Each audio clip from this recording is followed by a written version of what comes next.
श्री कृष्ण दोस्तों। अभी मैं बैठा हूँ हरियाणा के कुरुक्षेत्र डिस्ट्रिक्ट में, और जो आप मेरे पीछे देख रहे हो ये वट का वृक्ष, जो ये पीछे आपको वट का वृक्ष दिख रहा है, ये वही वृक्ष है जहाँ पर श्री कृष्ण जी ने अर्जुन जी को गीता का उपदेश दिया था। वही गीता का उपदेश जहाँ से कि महाभारत की शुरुआत हुई थी, क्योंकि कहा जाता है कि जो गीता का उपदेश था उसमें जो कृष्ण जी हैं उन्होंने अर्जुन को बताया था कि किस तरीके से आपको अपने भाइयों के साथ, अपने चाचा ताऊ, अपने गुरु के साथ इस लड़ाई में लड़ना पड़ेगा, महाभारत का युद्ध करना पड़ेगा। तो जो अर्जुन थे वो मान नहीं रहे थे। तो जब उनको गीता का उपदेश दिया, इस वट के वृक्ष के नीचे जो आप मेरे पीछे देख रहे हो, अभी मैं आपको वहाँ पर भी लेके जाऊँगा। तो इस वट के वृक्ष के नीचे गीता का उपदेश दिया और बताया कि भाई तुम्हें लड़ना पड़ेगा अपने धर्म के लिए। और उसके बाद जब अर्जुन तैयार नहीं हो रहे थे तो उन्होंने अपना जो रौद्र रूप दिखाया, जो कृष्ण भगवान थे, जिससे कि उन्हें लगा कि हाँ ये जो भगवान हैं, मतलब ये जो कृष्ण है ये विष्णु अवतार हैं। तो उसी से जो महाभारत का युद्ध शुरू हुआ था। तो चलिए अब मैं आपको लेके चलता हूँ उस वृक्ष के सामने, जिस वृक्ष को आप मेरे पीछे दिखाई देख रहे हो। इस वृक्ष का नाम अक्षय वट है। अक्षय का मतलब जो कभी भी क्षय नहीं हुआ है, मतलब अभी तक ख़त्म नहीं हुआ है। क्योंकि आज से 5,500 साल पुराने से ये जो वृक्ष है ये ऐसा का ऐसा ही है। ना इसमें पत्ते झड़ते हैं, ना इसमें पतझड़ का मौसम आता है। ये हरा का भरा भरा। आ चुका हूँ मैं वृक्ष के ठीक सामने, और जो ये आप पीछे वृक्ष देख रहे हो यही है अक्षय वट। तो मैं आपको दिखा देता हूँ। ये जो आप देख रहे हो पूरा अक्षय वट है, और जो इसके बीच में है ये पूरा अक्षय वट है, पूरा ऊपर तक। तो कहा जाता है कि ये आज से 5,000 साल पुराना वृक्ष है, जहाँ पर कि गीता का उपदेश दिया था कृष्ण जी ने अर्जुन। देख सकते हैं यहाँ पर बनाए गए हैं अर्जुन और कृष्ण जी।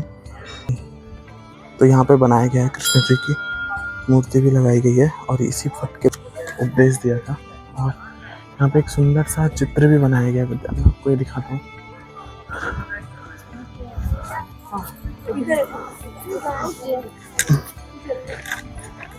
तो भाई ये देखो, ये है यहाँ पर अर्जुन जो कि भगवान श्री कृष्ण जी के हाथ जोड़ते हुए उनसे उपदेश ले रहे हैं। और यह है रथ। इसमें तो 4 घोड़े होने चाहिए। तो आप देख सकते हैं इसमें पूरे 4 घोड़े हैं और ये पूरा रथ है। तो इसी तरीके से जो गीता का उपदेश दिया था महाभारत में। और ये है हमारा वट वृक्ष जो आप ये पूरा देख रहे हो।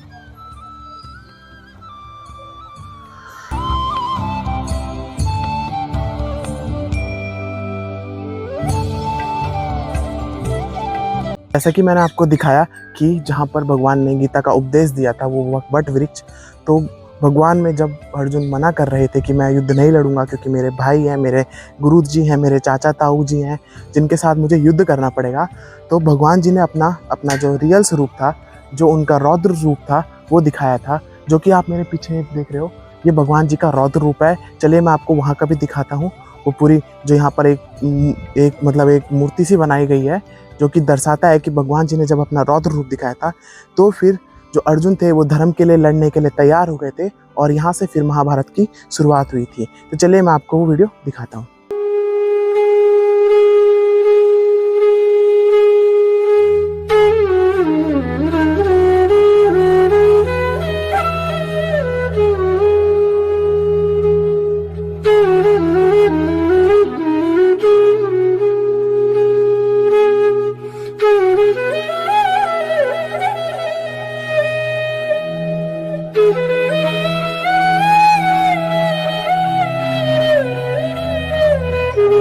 तो चलिए यहाँ की कहानी यहाँ के लोकल से जानते हैं कि यहाँ की क्या हिस्ट्री है। ज्योति मैंने प्रकाश और ज्ञान मैंने सरोवर। ये ज्ञान सरोवर जो है आज से 5,500 वर्ष साल पुरानी बात है कि भगवान श्री कृष्ण ने यहाँ ज्ञान की ज्योति जलाई, इसीलिए इसको ज्ञान सरोवर बोला गया। रात को इसमें लेजर शो चलाया जाता है। महाभारत 40 मिनट भगवान जी की लीला, और 20 मिनट जो है विष्णु भगवान पे दिखाई जाती है। तो प्रभु जी उधर पानी नहीं है, अब गंदा हो गया था, नया डलेगा फिर वो चलेगा। अभी आपने दर्शन किए हैं, वहाँ पे लिखा हुआ है आदि गुरु शंकराचार्य मंदिर। तो हमारे जो ये आदि गुरु शंकराचार्य जी थे, ये शंकर भगवान के भगत थे। उन्होंने आज से 2400 वर्ष पहले इस पूरे भारत को घूमा, और वो घूमते घूमते यहाँ भी आए।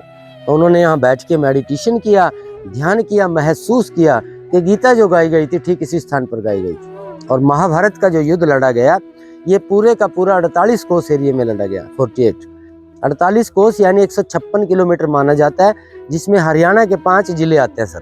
कुरुक्षेत्र, करनाल, पानीपत, जींद, कैथल और ये ज्योति सर। ये है कि मध्यम यानी कि सेंटर पॉइंट।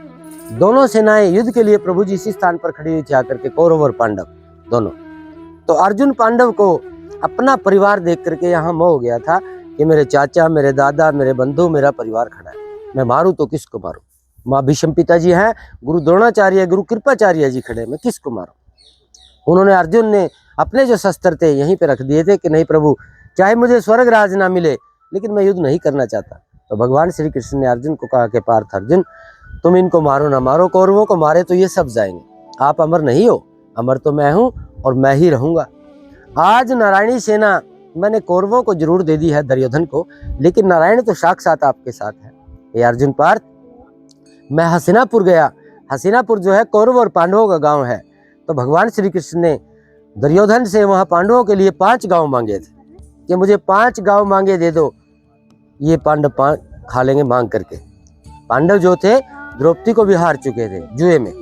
तो उल्टा दुर्योधन ने क्या कहा कि 5 गांव तो क्या, एक सुई की नोक की जगह भी नहीं दूंगा, और अपने सैनिक बुलवा लिए कि इसको कृष्ण को बंदी बना लो। हस्तिनापुर के अंदर, मेरठ यूपी में, इंद्रप्रस्थ जो है दिल्ली में है। तो जब साक्षात वहां भगवान खड़े हैं, उसको बंदी कौन बना सकता है। पहला जो विश्व रूप दिखाया गया हस्तिनापुर के अंदर दिखाया गया, और दूसरा धर्म युद्ध के लिए यहाँ अर्जुन को दिखाया, जब अर्जुन को अपनों के प्रति यहाँ मोह गया।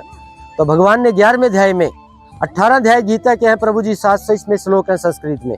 तो 11वें अध्याय में भगवान श्री कृष्ण ने अर्जुन को कह दिया कि अर्जुन, मैं आज आपको ऐसी दिव्य दृष्टि, ऐसी शक्ति, ऐसी भक्ति देने जा रहा हूँ जो बड़े बड़े महान ऋषि मुनियों ने मेरे लिए तप किए हैं, जप किए हैं। ये रूप, ये दिव्य दृष्टि, ये सतबुद्धि मैंने उनको नहीं दी। भगवान श्री कृष्ण जी ने विष्णु अवतार लेकर के अर्जुन को यह पूरे का पूरा ब्रह्मांड दिखा दिया, तीनों लोग, 156 किलोमीटर रणभूमि। ये देखो अर्जुन, तुम इनको क्या मारोगे, मरे तो ये पहले से ही पड़े। इतना बड़ा ब्रह्मांड रूप देख करके प्रभु का डर गए थे अर्जुन कि मुझसे बड़ी भूल हो गई है। ये प्रभु, ये तो लीला ही आपकी रचाई हुई है, आप उसी रूप में आ जाओ जैसे साधारण मनुष्य की तरह आप मेरे सारथी थे। ये रूप में आपका सहन नहीं कर पाऊंगा। तो जब भगवान श्री कृष्ण उनके सारथी के रूप में आ गए, अर्जुन का जो मोह था अपनों के प्रति वो भंग हो चुका था। पहला जो शस्त्र चला, स्टार्टिंग जो युद्ध की हुई थी इसी स्थान से, और 156 किलोमीटर में घूमते घुमाते कुरुक्षेत्र ब्रह्म सरोवर पे युद्ध समाप्त हुआ था। वहां पे द्रौपदी कुंड बनाया हुआ है। जब द्रौपदी माँ का चीरहरण हुआ था, किसी जमाने में भगवान को हाथ पे चोट लग गई थी, वो अपना भाई मानती थी द्रौपदी कृष्ण जी को। उन्होंने अपने चुन्नी पल्लू पाड़ करके उनका हाथ बांधा था।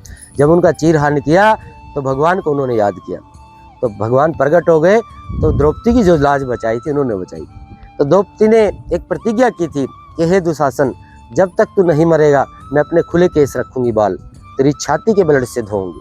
तो जब भीम ने उसको वहां मारा तो उसकी छाती के ब्लड से उन्होंने अपने बाल धोए थे उस कुंड में छुपकर, द्रौपदी कुंभ बनाया हुआ।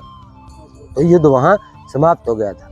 बड़े दूर दरार से श्रद्धालु आते हैं, माता और बहनों भाइयों, उसी पेड़ को नमस्कार करते हैं जो बिल्कुल रथ के सामने क्योंकि गीता जो गाई थी, गीता जो सुनाई थी उसी पेड़ के सामने, और गीता सुनाते समय वो पेड़ भी सदा सदा के लिए अमर हो गया। आज जो भी श्रद्धालु आता है, कोई भी मन्नत मांग के जाता है उस पेड़ के नीचे, तो वो पूर्ण होती है, लेकिन मत्था टेकने के लिए आना पड़ता है। ये भगवान के 9 रूप हैं विष्णु भगवान के।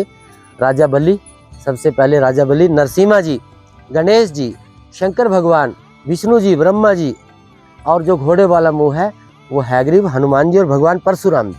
10वां जो अवतार माना गया प्रभु जी, वो आने वाला कल्कि के रूप में माना। तो भगवान ने साक्षात गीता में एक बात और कही थी अर्जुन को कि इस 48 कोस एरिया में जिसकी भी मृत्यु होगी 156 किलोमीटर में, उनको मोक्ष की प्राप्ति यही मिलेगी।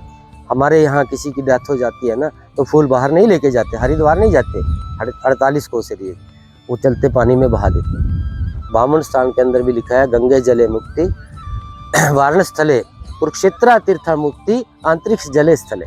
तो जल और स्थल में, दोनों में यहाँ मुक्ति है। भगवान ने साक्षात कहा। यहाँ की मिट्टी भी हमें लगती है तो हमारे लिए वो अमृत है। बोलिए कृष्ण भगवान की। तो भाई जैसे कि आपने अभी कथा भी सुन ली इस एरिया की, तो यहाँ पर जो ज्योतिसर तीर्थ है, यहाँ पर जो सरोवर है वो अभी सूखा हुआ है, क्योंकि यहाँ पर जो पानी था वो बहुत गंदा हो गया था, जिस कारण से इसको अब से फिर से पानी भरेंगे। क्योंकि आपको मैं लेके जा रहा हूँ भीष्म कुंड में, जो कि यहाँ से करीबन 2 से 3 किलोमीटर की दूरी पर है। तो भाई ये देखो, ये है पहिए, जो कि अर्जुन जी के पहिए थे टायरों उसके रथ के, और ये ऊपर उन्होंने 3 से वो बनाई है ऊपर से गुम्बद टाइप के, और ये हैं घोड़े, 4 घोड़े। भाई तो बहुत बढ़िया टेंपल बनेगा ये आने वाले टाइम पे। अभी तो ये काम प्रगति पर है, देखिए अभी तो पूरा काम चल ही रहा है, पर जब ये भाई बन जाएगा ना तो भाई सच में भाई देख के कुछ अलग सा लग रहा है भाई फाइनली। तो भाई मज़ा आने वाला है। तो भाई आपको मैंने दर्शन करा दिए इस्कॉन टेम्पल के, जो अभी वर्ल्ड का सबसे नंबर 1 कृष्ण अर्जुन जी का सबसे बड़ा टेम्पल बनने वाला है। तो चलिए अब आपको लेके चलते हैं सीधा नरकातारी में और आपको भीष्म कुंड के दर्शन करवाते हैं। तो अभी मैं बैठा हूँ भीष्म कुंड में, जो कि है नरकातारी में, जो ज्योतिसर से करीबन 3 से 4 किलोमीटर की दूरी पर स्थित है। और ये जो कुंड है ये भीष्म कुंड के नाम से जाना जाता है। और ये इसलिए क्यों जाना जाता है कि जो भीष्म पितामह थे उनको यहाँ पर बाणों पर लेटाया गया था, इनका जो यहाँ पर देहांत हुआ था। तो मैं आपको वो भी जगह दिखाऊंगा। अभी आप पीछे एक मंदिर देख रहे होंगे जो कि 5 है, जो 5 पांडवों के नाम से, 5 पंडित जो आप पीछे भी देख रहे होंगे, ये 5 पांडवों के नाम से बनाए गए हैं। और जो भीष्म कुंड है वहाँ पर मैं आपको दिखाऊंगा कि कहाँ पर, जिस जगह पर मतलब जो भीष्म पितामह थे, जब उन्हें प्यास लगी थी तो उन्होंने अर्जुन को बोला था कि यहाँ पर बाण मारिए। कहाँ मतलब जमीन में उन्होंने बाण मारा था, फिर वहाँ से जो निकला था, मतलब जो पानी निकला था, गंगा माँ निकली थी। तो फिर उसके बाद उनकी प्यास बुझी थी। उसके कुछ महीनों बाद उनकी मृत्यु हुई थी, क्योंकि कहा जाता है कि दक्षिणायन में जिसकी मृत्यु होती है वो मतलब वो अच्छा नहीं होता है, इसलिए उनकी मृत्यु फिर उसके बाद जब उत्तरायण लगा था तब हुई थी। तो अभी मैं आपको लेके जा रहा हूँ उस जगह पे जहाँ पर कि जो कुंड बना है, जिस जगह पर अर्जुन ने बाण मारा था और उसके बाद जहाँ वहाँ से गंगा निकली थी, उस जगह पे आपको लेके जाता हूँ। तो इस जगह की हिस्ट्री ये है, ये नरकातारी जगह कहा जाता है इसको, और ये मैं आपको लेके जा रहा हूँ। और जो आप ये पीछे 5 यहाँ पर देख रहे हैं, 5 पांडवों से बने हुए मंदिर हैं। तो चलिए अब आपको मैं भीष्म कुंड दिखाता हूँ। और अगर आपको वीडियो समझ आ रही हो, पसंद आ रही हो, तो प्लीज़ चैनल को सब्सक्राइब कर दीजिए और बेल आइकन को ज़रूर प्रेस कीजिए। तो भाई ये है वो जगह, देखिए यहाँ पे बच्चे इस कुंड में नहा रहे हैं, और शायद पता नहीं यहाँ से कुछ लोग पैसे भी डालते हैं, तो ये बच्चे वहाँ से पैसे भी निकाल रहे हैं। और जो जहाँ पर जो मेन जगह है वो ये है, देखिए यहाँ पर आप जैसे कि दर्शाया जा रहा है कि जो अर्जुन है ये यहाँ पर ज़मीन में अपना बाण मार के इनके जो द्रोणाचार्य, जो यहाँ पर भीष्म पितामह है, वो इनके मुंह में गंगा जा रही है, और इन्होंने यहाँ पर अपनी यहाँ पर ये जो यहाँ प्राण त्याग दिए हैं। और ये पूरा यहाँ पर भीष्म कुंड है, जो कि मैं आपको दिखा रहा हूँ। तो दोस्तों मैं आपको भीष्म पितामह के मंदिर के अंदर लेके आ गया हूँ।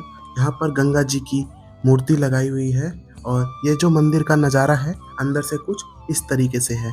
और अब मैं आपको अंदर लेके चलता हूँ, जहाँ पर आप देख सकते हो जो भीष्म पितामह हैं वो बाणों की सैया में लेटे हुए हैं। यहाँ पर आप देख सकते हो 5 पांडव और एक गंगा पुत्र और गंगा जी स्वयं विराजमान है। और इसके बगल में पंचमुखी हनुमान जी की भी मूर्ति लगाई हुई है, और यहाँ पर दुर्गा माता जी की भी मूर्ति है। इसी तरीके से आप देख सकते हो ये जो अंदर मंदिर है उसका दृश्य कुछ इस तरीके से है। जैसे कि आपने देखा तो ये है भीष्म कुंड। आपको देख के अच्छा लगा होगा, जो हमारे महाभारत काल में जो भी पवित्र स्थल है वहाँ पर आपके दर्शन कराए गए हैं। और अगर आपको वीडियो पसंद आ रही हो तो प्लीज़ चैनल को सब्सक्राइब करें, बेल आइकन को ज़रूर प्रेस करें।